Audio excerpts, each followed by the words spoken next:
예, 어느 또 구별이 좀 안 되는 경우들이 좀 있는데요. 그런 경우는 네. 좀 느리게 뛰는 경우도 예. 있고 좀 복잡한 경우가 많은 것 같아요. 네. 부정맥과 구별이 좀 어려운 경우가 있는데 그런 경우는 이게 너무 좀 심장이 빠르게 뛰거나 그래서 보통은 이제 정상적으로는 한 180회 이상을 안 뛰거든요. 네. 근데 너무 과도하게 음주를 하거나 너무 심신이 피로하면 그 이상 뛰는 경우가 있습니다. 그러면 실제로 부정맥, 이상으로 생긴 부정맥은 아닌데, 저희가 정말 부정맥이다 하고 혼동하는 경우가 가끔 있긴 있어요. 네. 그러니까 단순히 맥이 빨라진 것과는 좀 다른 느낌을 호소하는 경우들이 부정맥의 환자에게는 있겠군요. 그러니까 심장이 정확하게 뛰어야 되는데, 이게 너무 빠르거나 느리면 우리 몸에 이상이 생긴다 이런 말씀 아니십니까? 그렇죠. 네, 어떤 이상이 생길까요? 심장이 이제 지나치게 빠르거나 너무 느리면 생길 수 있는 이상은 어떤 게 있냐면요. 심장이 너무 느리면 이제 느낄 수 있는 증상이 어지러움 증상, 그리고 운동 시 숨이 차는 그런 증상이 있을 수가 있습니다. 또 심한 경우에 심장이 너무 늦게 뛰면은 그것 때문에 사망할 수도 있고 실신할 수도 있고 그런 문제가 생길 수 있습니다.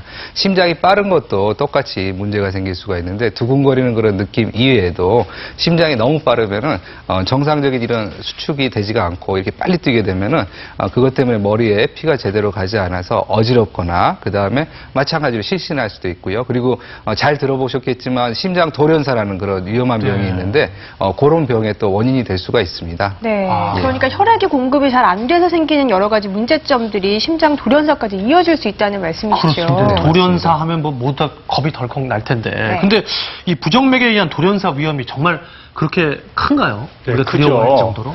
돌연사라는 건 정의가 증상이 발생하고 1시간 이내에 사망하는 경우를 돌연사라고 합니다. 근데 대부분 이제 심장 돌연사라고 해도 틀린 말이 아니에요. 90% 이상이 심장에 의한 원인이고요.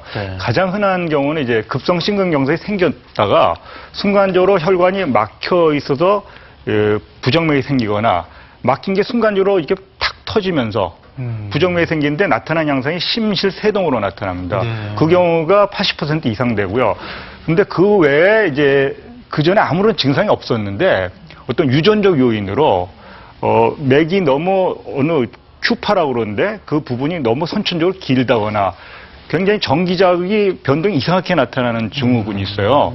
그런 경우는 아무 증상이 없고 멀쩡하다가 갑자기 돌연사하는 경우가 있습니다. 그야말로 정말 돌연사네요. 그래서 평소에 이제 어지럼증이 좀 많이 자주 발생하다거나 가슴 답답한 증상이나 특히 자꾸 실신의 어떤 그런 생겼을 경우에는 꼭 그런 가능성을 생각하고 전문가를 찾아서 검사를 해봐야 됩니다. 네, 위험성 여부를 늘 검사를 하시는 게 좋겠습니다. 이 부정맥으로 인해서 돌연사의 위험을 그 고비를 수차례 넘기신 사례자가 있다고 해서 저희가 화면으로 만나봤습니다.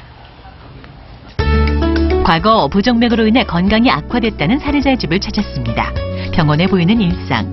하지만 불과 6년 전만 해도 상상할 수 없는 일이었다고요. 이상한 소리가 나가지고 깨어보니까 우리 집 아저씨가 거의 의식이 없었어요. 땀이 많이 나면서 파랗게 질려 있어가지고 급체한 줄 알고 그 바늘로 정신없이 손을 땄어요. 2006년 8월 처음 심장에 통증을 느꼈다고 하는데요. 잔병 치레가 한 번 없었던 남편이기에 아내 이유진 씨는 무척 놀라고 당황했다고 합니다. 숨이 가빠지면서 정신이 혼미해졌다는 조현조 씨. 당시 증상은 어떨까요? 숨이 너무 많이 막혀가지고 여보 소리가 입에서 여보 소리가 안 나오고 내 자신이 황당하더라니까. 알았더니 힘이 하나도 없고 이 정신이 하나도 없어요. 첫 번째 수술을 받은 뒤에도 심장박동 수치는 정상 범위에서 크게 벗어났다는데요. 집에서 혈압을 체크하는 등 다양한 방법을 시도해봤지만 자주 실신하는 등 상태는 크게 나아지지 않았습니다. 그러다 쓰러지며 크게 다쳤다는데요. 나도 모르게 픽 부러진 거예요. 피를 거기서 엄청 그런 사람 말고 그래가지고 아하 이게 이렇게 무섭구나. 조현조 씨의 현재 상태를 점검하기 위해 병원을 찾았는데요. 먼저 오랜 시간 진찰한 담당 의사의 의견을 들을 수 있었습니다. 실신해서 우리 병원에 오셨고 그 당시 심전도 소견을 보면 아주 위험한 치명적인 부정맥 소견을 보였습니다. 불과 5분 안에 환자가 사망에 이르를 수 있는 매우 응급한